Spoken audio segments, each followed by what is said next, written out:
For this painting lesson, I decided to do the activity of painting my favorite animal in their habitat. The media is obviously painting. The goals and objectives, students will paint their favorite animal. Students will use primary colors to compose their painting, and students will use secondary colors to compose their painting. The focus set for um, this activity can be an extension into a science lesson about living things. Um, this can help further explain the different habitats that animals need to thrive in. I will start by explaining what primary colors are, then I will explain what secondary colors are, then I will have them paint their favorite animal in their habitat. The materials needed for this will be paper, paint, water, paint brushes, small bowls to mix paint in, paint trays, and also paper towels as well.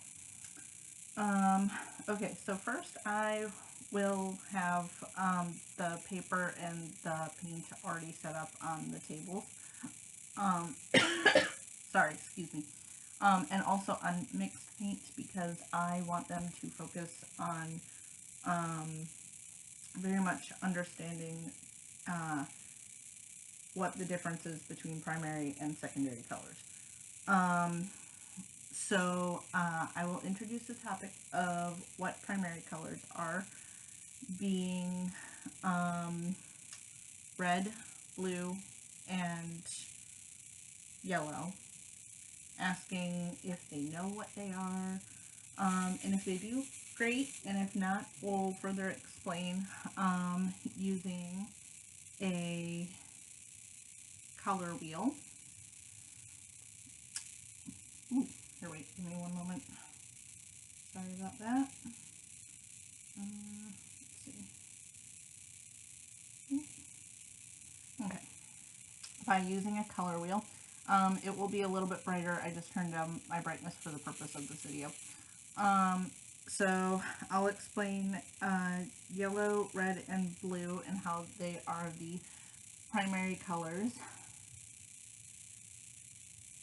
And then I will see if anybody knows what a secondary color is. And an easy way to actually remember this is that secondary colors are made by mixing two colors together, which is why they're secondary, two colors.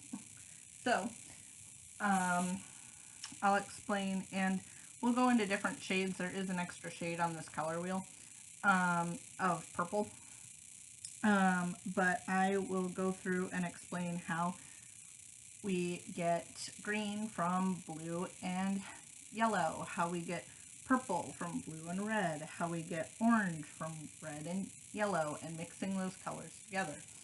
And then we will watch a short video, which I'm going to show you, on what the different colors are.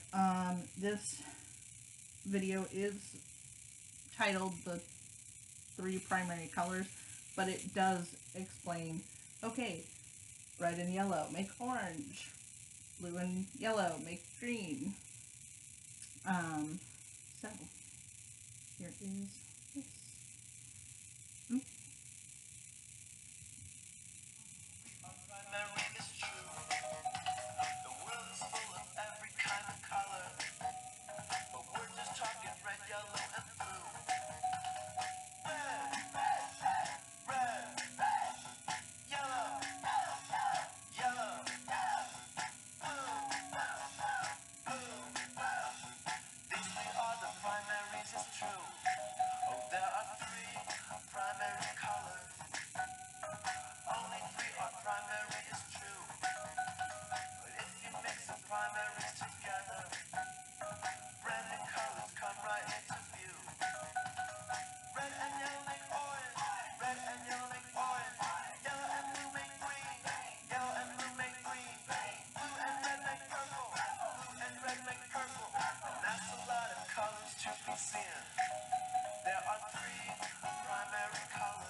Okay, so I really liked that video because it shows definitely reinforcing the three primary colors being red, yellow, and blue, and then even goes on to show what happens when you mix colors together. So, I will have hopefully art trays, the little ones with the little cups, all set up with blue, red, and yellow, and I will have these students start working on their paintings. So,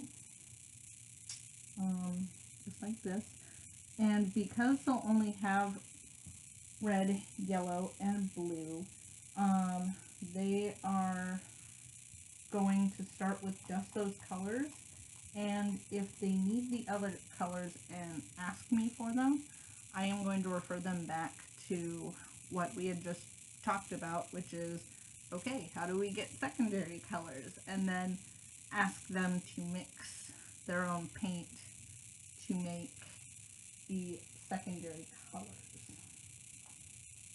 So, for example, my favorite animal, or one of my favorite animals, I have more than one, is a dolphin. So I am going to paint a dolphin in the sea because that's where they live. And some of the different classroom management issues that might come up is paint being used inappropriately, in the sense that students are either painting themselves or painting the tables or the cabinets or something like that. So I will closely monitor what they are painting by just walking around the room, answering questions that may or may not need answered, and again, then I can kind of keep a close eye on how the paint is being used. I do have this, because I'm doing this in my room, I do have this set up over here. There's my finished example later on, and I was kind of a little worried about the time on this lesson, so but students can easily make the ocean or the grass by just using blue or green. I'm going to assume that each picture is probably going to have a sun. Usually that does end up in drawings and just right in the corner. And so that one will be easy because, I mean, that one's just yellow. I am running out of blue paint.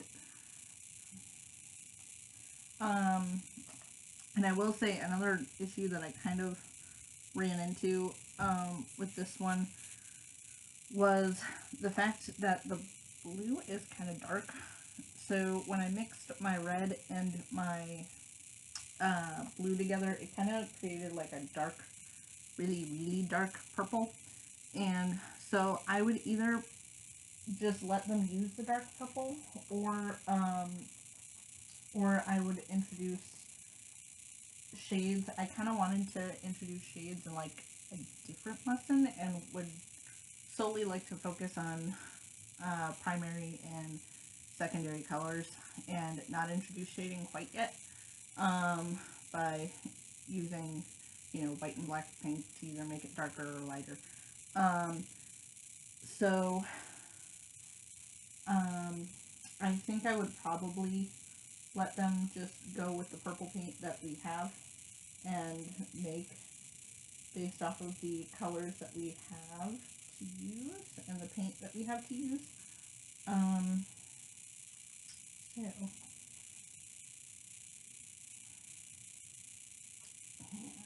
let's see. And I would make sure that they do have different size paintbrushes, just to, play around with and make sure that they have. Give me one moment. I'm in the middle of teaching a lesson currently. Oh, bye.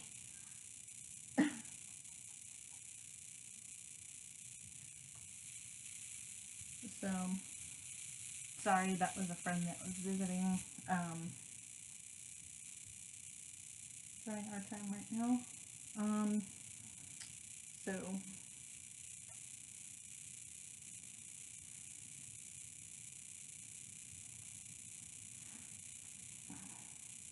and you know, clouds and the sky will be easy to paint with the